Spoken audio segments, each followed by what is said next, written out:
Hello friends, I am Varsa Raj. Today I am going to teach you Bresenham's line algorithm. But before proceeding to this algorithm, I want to concentrate you with the drawback of DDA algorithm. So what is the drawback of DDA algorithm which leads to know Bresenham's line algorithm? So here we will see that xn is equals to del x by step. Here we are doing the division operation which can gives the float value. So what is the problem with the floating value? How can it would be the drawback of the DDA algorithm? So we know that the pixels are in integer format and we have to take value in a round off manner in DDA. पिछले वाले video में हम लोगों ने example देखा था कि जब हम लोग प्रीसीडिंग वैल्यू y की कैलकुलेट कर रहे थे तो हम लोगों को कुछ इस तरीके से आ रहा था 5.8, इट मे बी 6.7, ऐसा कुछ आ रहा था.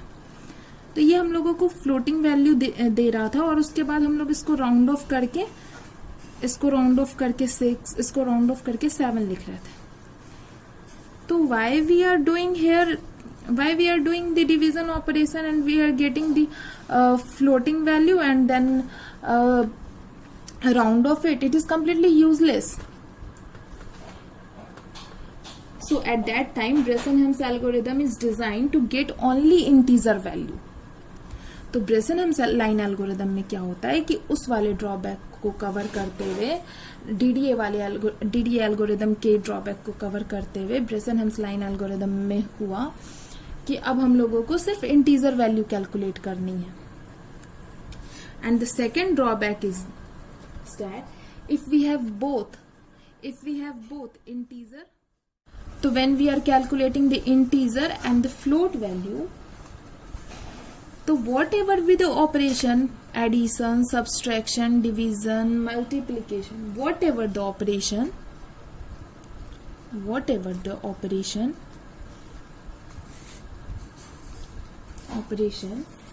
we are doing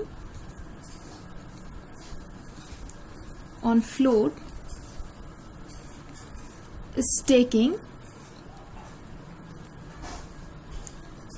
more time as compared to integer value.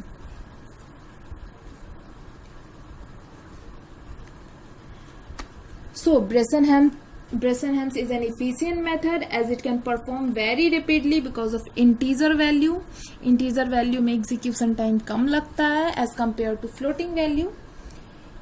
That's why Bresenham's line algorithm came introduced. तो what is the Bresenham's line algorithm? अब मैं आप लोगों को एल्गोरिदम समझाऊंगी, देन आफ्टर इस पे बेस्ड एक एग्जाम्पल करेंगे.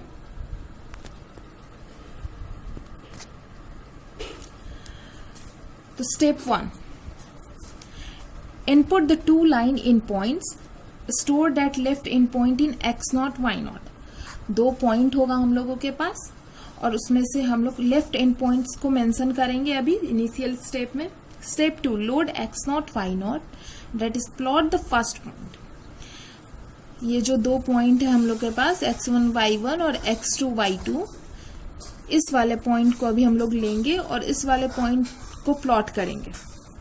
Step 3, calculate constant del x, del y, 2 del y and 2 del y minus del x and obtain the starting value for the decision parameter.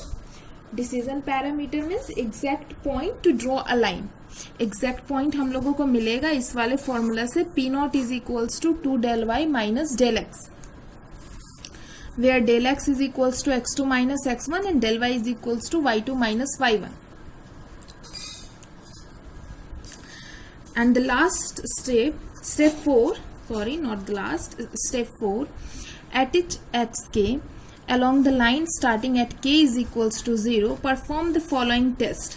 First case, if pk is less than 0, then the next point to plot is xk plus 1 and yk. And the point is, the preceding point of pk plus 1 is equals to pk plus 2 del y.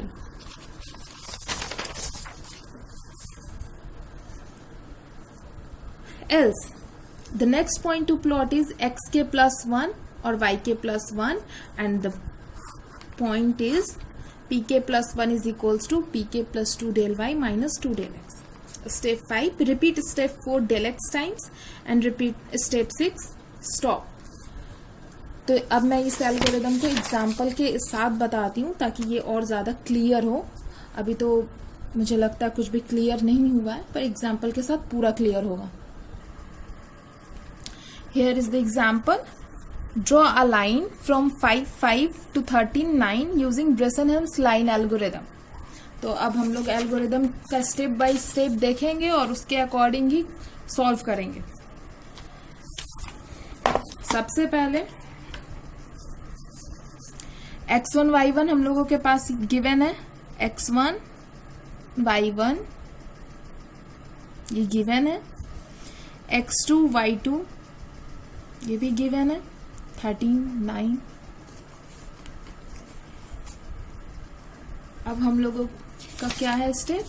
Load x0 y0 that is plot the first point, वो हम लोगों ने कर लिया. Step 3, calculate constant del x del y 2 del y and 2 del y minus del x. Del x calculate करना है. Del x is equals to x2 minus x1 13 minus 5 that is 8.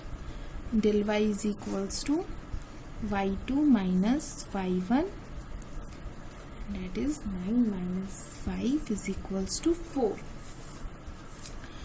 Then after 2 del y. 2 del y हम लोग को calculate करना है. देखो यहाँ पे देखो del x हो गया, del y हो गया. अब 2 del y कैलकुलेट करना है. 2 into 4 is equals to 8. Then 2 del y minus del x. 2 we can write this 8 minus 8 that is 0. तो ये step 3 हुआ. अब and then we have to calculate the decision parameter. P naught is equals to 2 del y minus del x. चलो P naught is equals to 2 del y minus del x. तो ये यहाँ पे हम लोगों ने कैलकुलेट कर रखा है. P naught 2 del y minus del x is equals to 0.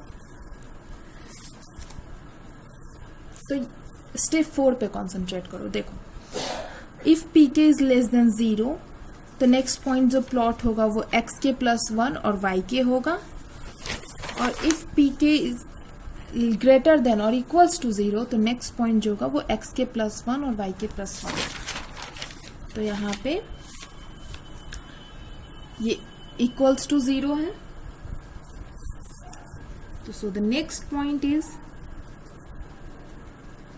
the next point to plot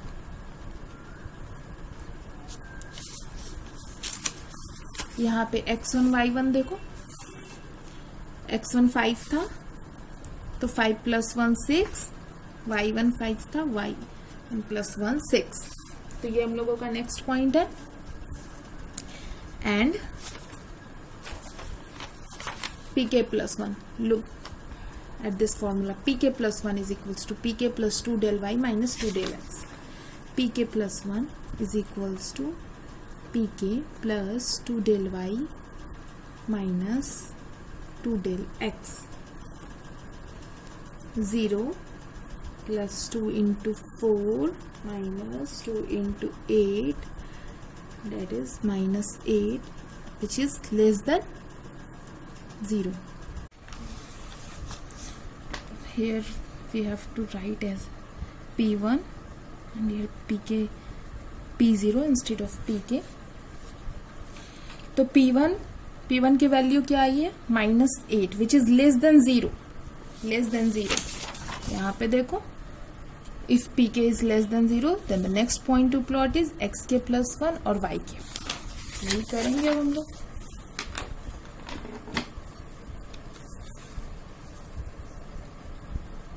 Here P1 is less than 0, so the next point to plot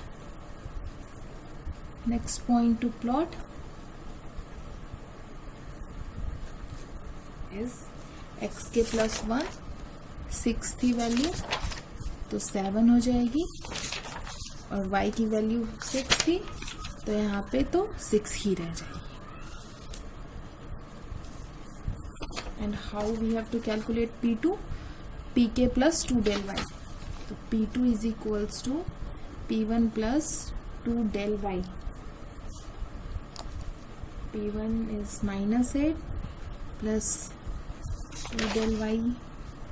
2 del y is 8. That is 0. So which is equals to P2 is equals to 0. So here P2 is equals to 0. So the next point to plot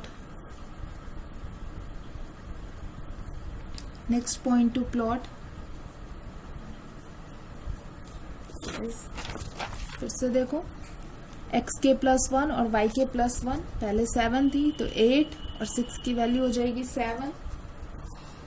and P3 is equals to P2 plus 2 del y minus 2 del x. That is 0 plus 8 minus 2 into 8 minus 16 is equals to -8, which is less than 0. तो ये step repeat होता जा रहा है, या फिर hair P3 is less than 0. So the next point to plot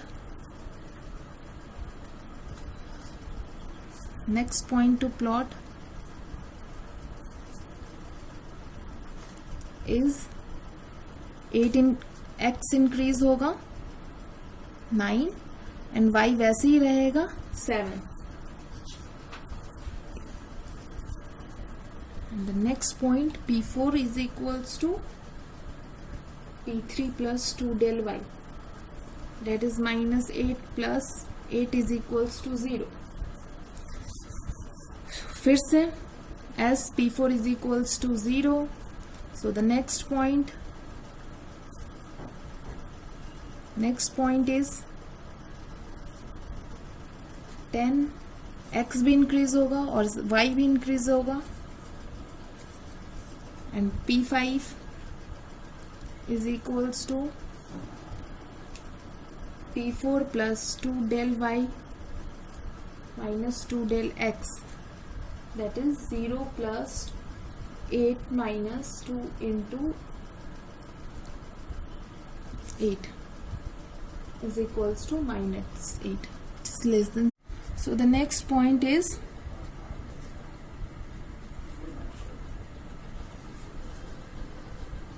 (11) and 8, and the P6 is equals to P5 plus 2 del y.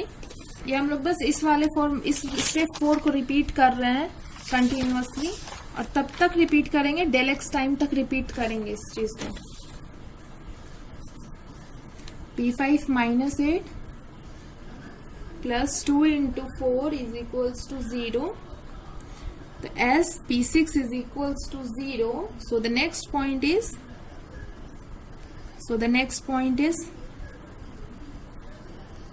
11 and 8.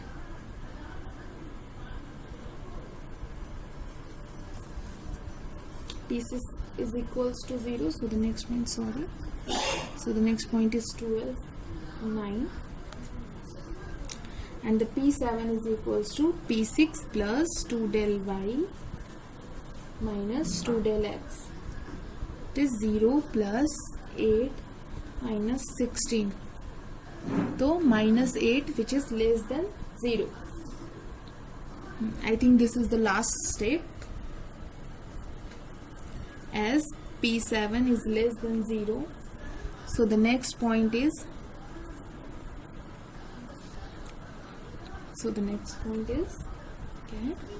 13 and 9. तो question क्या था हम लोगों का? 5 से 13 तक के पॉइंट्स लाइन को ड्रॉ करना था. तो ये हम लोगों का आ गया है एंडिंग पॉइंट. इसके आगे so the required points are that we had already calculated. 6 6 7 6 5 5 6 6 7 6 8 7, 8 7, 9 7, 10 8, and then 11 8, 12 9 and the 39. अब हम लोग इन सारे पॉइंट्स को ग्राफ में प्लॉट करके देखेंगे. 5 5, 5 and 5, ये पहला point. And then 6 6, 6 and 6. Then after 7 6, 7 6,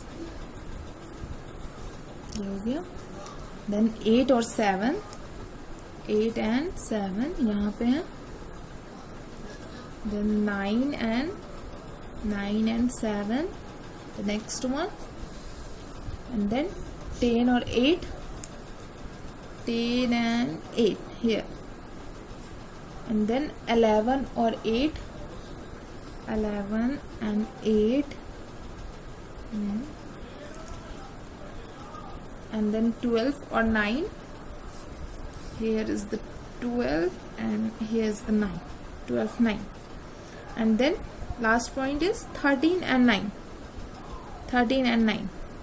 So this is the required graph for the Bressenham's line algorithm.